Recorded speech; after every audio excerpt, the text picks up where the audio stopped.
Do you think the White House might have been better served if the president had gone to the Gulf earlier? You know, he went early on and then he didn't go again for maybe 4 or 5 weeks. And similarly, Colin Powell has suggested, you know, a show of overwhelming force. And I'm wondering if people had been watching pictures of the president down there on a bit more regular basis, and they had seen the beaches.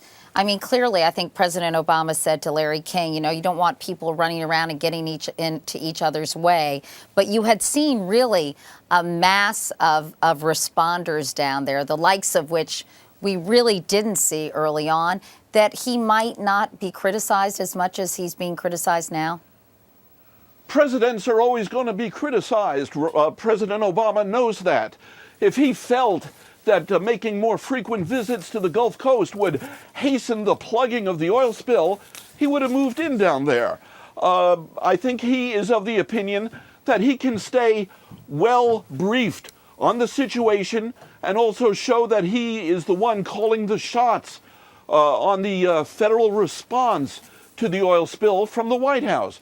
But you see that even supporters, even top Democrats like James Carville, were highly critical of President Obama for not making more frequent visits.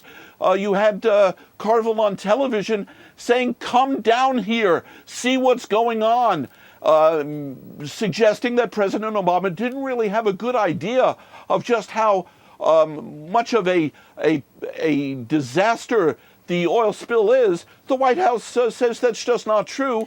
But you see today President Obama making his third visit, and it's clear to me he'll make several others until the oil gusher is plugged.